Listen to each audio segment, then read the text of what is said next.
Chapitre 10. Première rencontre de Pierre avec le Messie.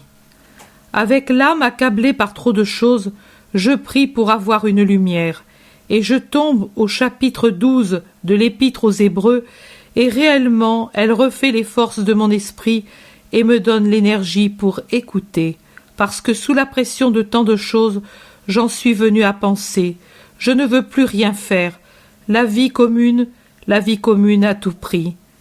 Mais celui qui parle, je sais qui il est, et je vois qu'il me regarde avec des yeux affectueux qui me sollicitent, et je ne sais plus dire « je ne veux pas ». Vraiment, Dieu est un feu qui dévore, même les tendances de notre humanité quand elle s'est abandonnée à lui.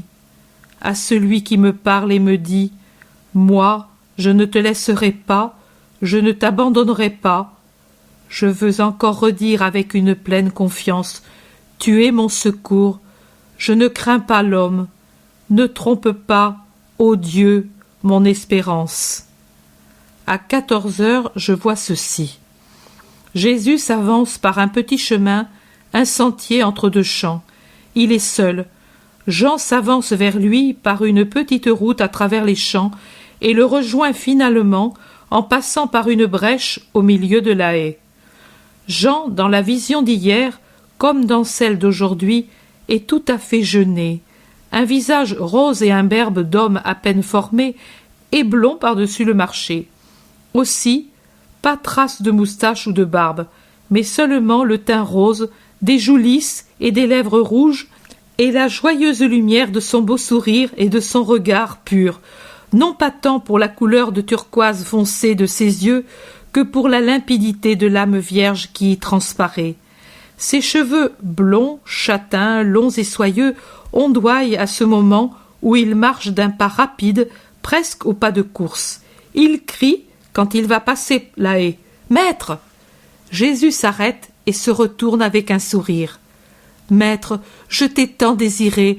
On m'a dit dans la maison où tu séjournes que tu étais parti vers la campagne, mais pas plus, et je craignais de ne pas te voir. » Jean parle, légèrement penché par respect.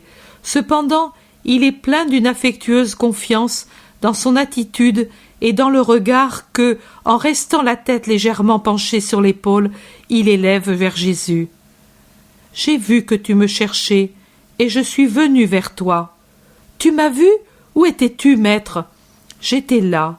Et Jésus lui indique un bosquet d'arbres éloignés qu'à cause de la couleur de leur frondaison, j'appellerais des oliviers. J'étais là, je priais et je pensais à ce que je dirais ce soir à la synagogue, mais j'ai de suite tout interrompu quand je t'ai vu.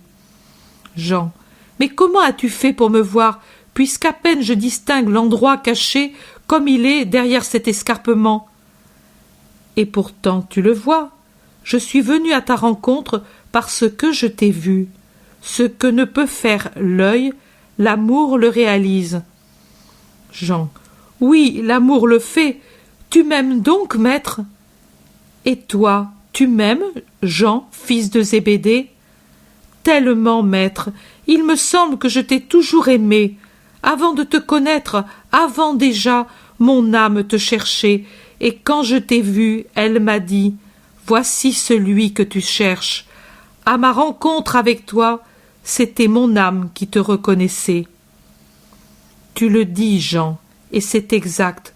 Moi aussi je suis venu à ta rencontre parce que mon âme t'a senti. Combien de temps m'aimeras-tu? Jean. Toujours, maître, je ne veux plus aimer d'autre que toi.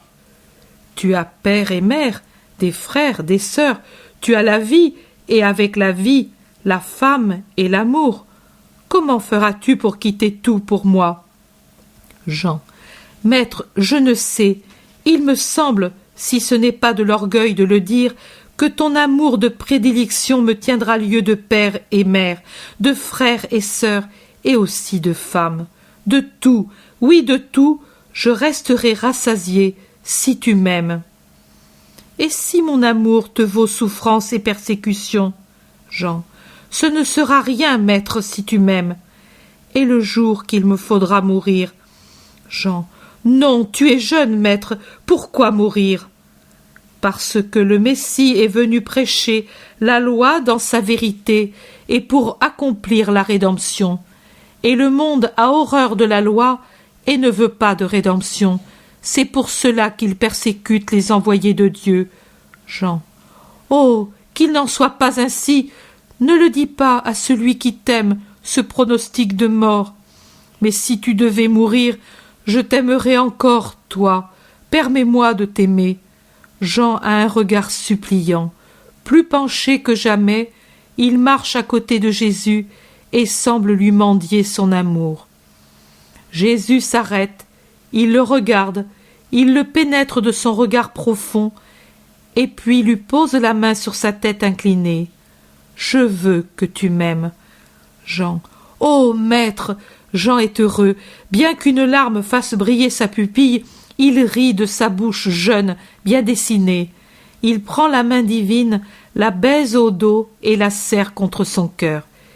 Ils reprennent la marche. Jésus. Tu as dit que tu me cherchais? Oui, pour te dire que mes amis veulent te connaître, et parce que, oh, comme je désirais être encore avec toi, je t'ai quitté depuis quelques heures, mais je ne pourrai déjà plus rester sans toi. Tu as donc été un bon annonciateur du Verbe? Jean. Mais Jacques aussi, maître, a parlé de toi de façon à les convaincre. Jésus. De manière que, qui était encore défiant, a été persuadé. Il n'était d'ailleurs pas coupable, car c'était la prudence qui était la cause de sa réserve. Allons le rassurer complètement. Jean. Il avait un peu peur. Jésus. Non, il ne faut pas avoir peur de moi. Je suis venu pour les bons, et surtout pour ceux qui sont dans l'erreur. Je veux sauver, non pas condamner. Avec les gens honnêtes, je serai tout miséricorde. Jean. Et avec les pécheurs? Jésus. Aussi. Par malhonnête, j'entends parler de ceux qui sont spirituellement malhonnêtes et qui, hypocritement, se font passer pour bons, alors qu'ils sont mauvais. Des gens qui ne cherchent que leur propre intérêt, même aux dépens du prochain. Avec eux, je serai sévère. Jean. Oh, Simon alors peut être tranquille, il est franc comme nul autre. Jésus. C'est ainsi qu'il me plaît, et que je veux voir tout le monde. Jean. Il a tant de choses à te dire, Simon. Jésus. Je l'entendrai après avoir parlé à la synagogue. J'ai fait prévenir les pauvres et les malades, en plus des riches et des gens en bonne santé. Tous ont besoin de la bonne nouvelle. On approche du pays. Des enfants jouent sur la route, et l'un d'eux, en courant, viendrait s'abattre entre les jambes de Jésus si lui n'avait pas été attentif à le saisir. Le bambin pleure tout de même, comme s'il s'était fait mal, et Jésus lui dit en le tenant par le bras: « Un Israélite qui pleure? Qu'auraient dû faire des milliers et des milliers de bambins qui sont devenus des hommes en franchissant le désert derrière Moïse? Et pourtant, c'est plus pour eux que pour les autres que le Très-Haut a fait pleuvoir la manne si douce. Il aime en effet les innocents et veille sur ces petits anges de la terre, ces oiseaux sans ailes, comme il le fait pour les passereaux qui volent dans les bosquets et sur les toits. Tu aimes le miel? Oui? Eh bien, si tu es bon, tu mangeras un miel plus doux que celui de tes abeilles. L'enfant. Où donc? Quand? Quand après une vie de fidélité à Dieu, tu iras vers lui. L'enfant. Je sais que je n'irai pas si le Messie ne vient. La maman nous dit que pour l'heure, nous les gens d'Israël, nous sommes comme au temps de Moïse et mourrons en vue de la terre promise. Elle dit que nous devrons attendre pour y entrer et que seul le Messie nous permettra d'y entrer. Jésus. Mais quel brave petit Israélite! Eh bien moi, je te dis que quand tu mourras, tu entreras tout de suite au paradis, parce que le Messie aura déjà ouvert la porte du ciel. Il faut donc que tu sois bon. Maman, maman! Le bambin s'échappe des bras de Jésus et court à la rencontre d'une jeune épouse qui rentre avec une amphore de cuivre. Maman, le nouveau rabbi m'a dit que j'irai tout de suite au ciel quand je mourrai et que je mangerai tant de miel, mais à condition d'être bon. Je serai bon. La maman. Dieu le veuille. Excuse, maître, s'il t'a ennuyé, il est si remuant. Jésus. L'innocence ne me cause pas d'ennui, femme. Dieu te bénisse, parce que tu es une mère qui élève ses enfants dans la connaissance de la loi. La femme rougit à ce compliment et répond: À toi aussi la bénédiction de Dieu, et elle disparaît avec son petit. Les enfants te plaisent, maître? Oui, parce qu'ils sont purs, sincères et aimants. Tu as des enfants, maître? Non, j'ai seulement une mère, et en elle il y a la pureté, la franchise, l'amour des petits les plus saints, et en même temps la sagesse, la justice et la force des adultes. J'ai tout en ma mère, Jean. Et tu l'as quittée? Dieu est au-dessus même de la plus sainte des mères. Est-ce que je la connaîtrai? Tu la connaîtras. Et elle m'aimera? Elle t'aimera parce qu'elle aime ceux qui aiment son Jésus. Alors, tu n'as pas de frères? J'ai des cousins du côté du mari de ma mère, mais tout homme est pour moi un frère, et c'est pour tous que je suis venu. Nous voici devant la synagogue. J'entre, et tu me rejoindras avec tes amis. Jean s'en va, et Jésus entre dans une pièce carrée, avec la garniture habituelle de lampes disposées en triangle et des pupitres avec des rouleaux de parchemin. Il y a déjà une foule qui attend et prie. Jésus prie aussi. La foule bavarde à son sujet en arrière. Lui s'incline pour saluer le chef de la synagogue et puis se fait donner au hasard un rouleau. Jésus commence la lecture. Il dit: Ces choses, l'Esprit me les fait lire pour vous. Au chapitre 7 du livre de Jérémie, on lit: Voilà ce que dit le Seigneur des armées, le Dieu d'Israël. Corrigez vos mœurs et vos affections, et alors je viendrai habiter avec vous en ce lieu. Ne vous bercez pas de paroles vaines que vous répétez. C'est ici le temple du Seigneur, le temple du Seigneur, le temple du Seigneur, parce que si vous améliorez vos mœurs et vos affections, si vous rendez justice entre l'homme et son prochain, si vous n'opprimez pas l'étranger, l'orphelin et la veuve, si vous ne répandez pas en ce lieu le sang innocent, si vous n'allez pas, pour votre malheur, vers des dieux étrangers, alors moi j'habiterai avec vous en ce lieu, dans la terre que j'ai donnée à vos pères pour les siècles des siècles. Jésus: Écoutez, ô vous Israélites, voici que je viens faire resplendir les paroles de lumière que votre âme aveuglée ne sait plus voir ni comprendre. Écoutez, beaucoup de larmes se répandent sur la terre du peuple de Dieu. Ils pleurent les anciens qui se rappellent les antiques gloires. Ils pleurent les adultes courbés sous le joug. Ils pleurent les enfants sans espoir d'une future gloire. Mais la gloire de la terre n'est rien en comparaison d'une gloire qu'aucun oppresseur, sinon Mammon et la mauvaise volonté, ne peut arracher. Pourquoi pleurez-vous? Est-ce que le Très-Haut, qui fut toujours bon pour son peuple, a tourné maintenant son regard autre part et lui refuse-t-il la vue de son visage?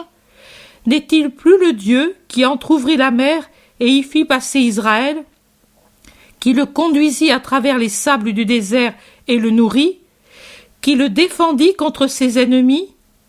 N'est-ce pas lui qui, pour l'empêcher de perdre le chemin du ciel, donna à leurs âmes la loi, comme il donnait à leur corps la colonne de nuée? N'est-il plus le Dieu qui adoucit les eaux amères et fit tomber la manne alors qu'ils étaient épuisés? N'est-il pas le Dieu qui voulut vous établir sur cette terre et faire alliance avec vous? N'est-il pas votre Père et vous ses fils? Et pourquoi l'étranger vous a-t-il frappé? Beaucoup parmi vous murmurent, et pourtant nous avons ici le temple. Il ne suffit pas d'avoir le temple et d'aller y prier Dieu. Le premier temple est dans le cœur de tout homme, et c'est là que se fait la prière sainte. Mais sainte, elle ne peut l'être si le cœur ne s'amende pas. Si ne s'amendent pas les mœurs, les affections, les principes de justice à l'égard des pauvres, à l'égard des serviteurs, des parents, à l'égard de Dieu. Regardez maintenant, je vois des riches au cœur dur qui font de riches offrandes au temple, mais ne savent pas dire aux pauvres « Frères, voici un pain et un denier, accepte-les, de cœur à cœur, que mon aide ne t'humilie pas et que le don que je t'en fais ne me donne pas l'orgueil. » Voilà, je vois des gens qui prient et qui se plaignent à Dieu de ce qu'il ne les écoute pas promptement, mais qui, ensuite, aux malheureux, parfois du même sang qu'eux, alors qu'il leur dit « Écoute-moi », répondent avec un cœur dur comme la pierre « Non, voilà, je vous vois pleurer parce que le dominateur vide votre bourse. Mais vous pressurez ensuite le sang de qui vous haïssez et n'avez pas horreur de faire un vœu sanguinaire contre la vie.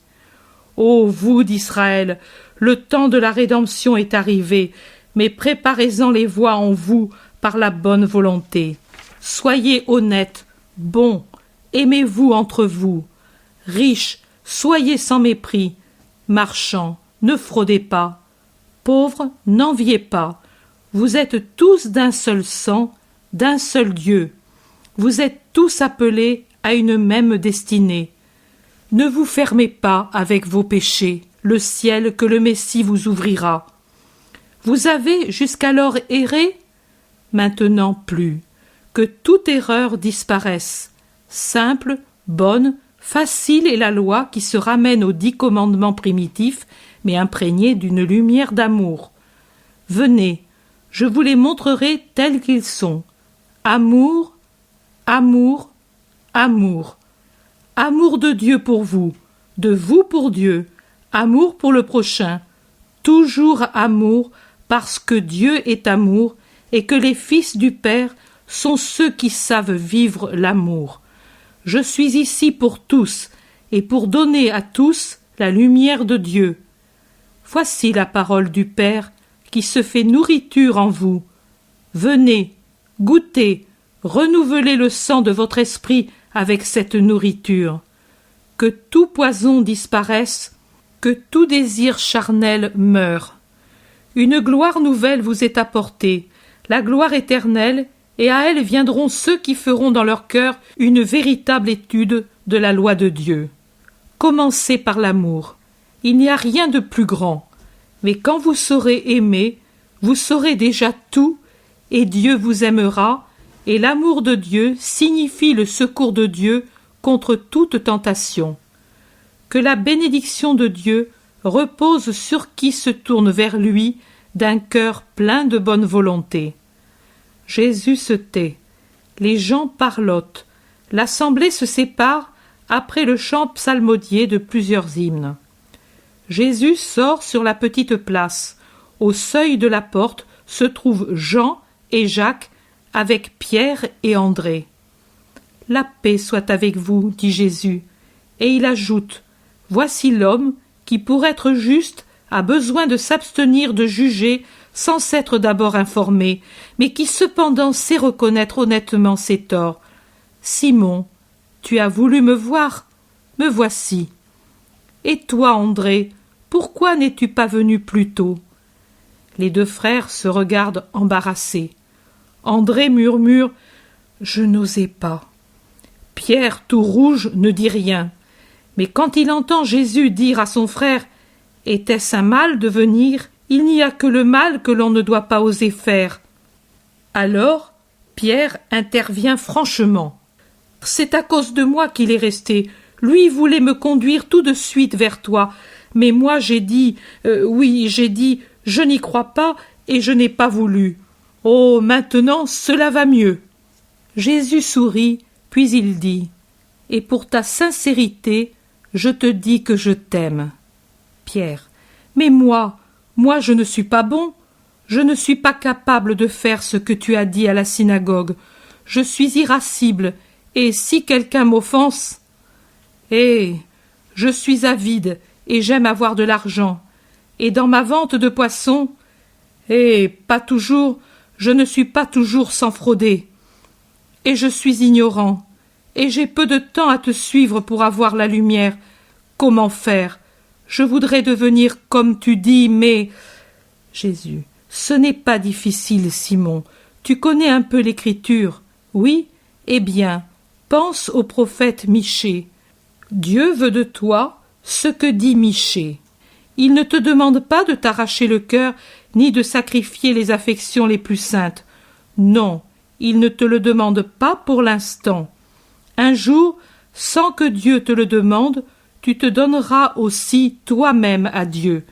Mais lui attend qu'un soleil et une ondée ait fait de toi, qui n'est qu'une frêle pousse, un palmier robuste et splendide.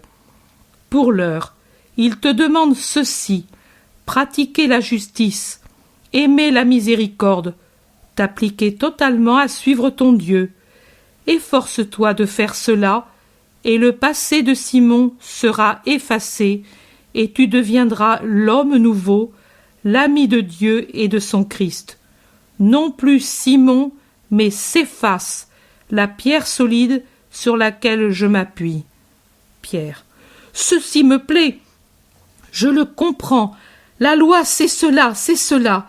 Voilà, je ne sais plus l'observer comme l'ont fait les rabbis, mais comme tu l'expliques, oui, il me semble que j'y arriverai. Et tu m'aideras. Tu restes dans cette maison?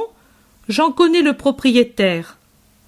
Je reste ici, mais je vais aller à Jérusalem, et après je prêcherai à travers la Palestine. Je suis venu pour cela, mais je viendrai ici souvent. Pierre. Je viendrai t'écouter. Je veux être ton disciple. Un peu de lumière m'entrera dans la tête. Dans le cœur, Simon, surtout dans le cœur. Et toi, André, tu ne parles pas? J'écoute, maître. Pierre. Mon frère est timide. Jésus. Il deviendra un lion. La nuit tombe. Que Dieu vous bénisse et vous donne bonne pêche. Allez. Pierre. Paix à toi. Et ils s'en vont. À peine sorti, Pierre dit: mais qu'est-ce qu'il aura voulu dire d'abord quand il parlait que je pêcherais avec d'autres filets et que je ferais d'autres pêches? André. Pourquoi ne lui as-tu pas demandé? Tu voulais dire tant de choses et puis tu n'as rien dit. Pierre. Moi, j'avais honte. Il est si différent de tous les rabbis. Jean. Maintenant il va à Jérusalem. Jean dit cela avec un tel désir, une telle nostalgie. Je voulais lui demander s'il me laissait aller avec lui, et je n'ai pas osé. Pierre. Va le lui dire, garçon. Nous l'avons quitté comme ça, sans une parole d'affection. Qu'il sache au moins que nous l'admirons. Va, va. Je vais le dire à ton père. Jean. J'y vais, Jacques. Jacques. Va. Jean part au pas de course. Et au pas de course, il revient jubilant. Je lui ai dit: tu veux de moi à Jérusalem? Il m'a répondu: viens, ami. Il m'a dit: ami, demain à 7 heures, je viendrai ici. Ah, ah, Jérusalem avec lui. C'est la fin de la vision.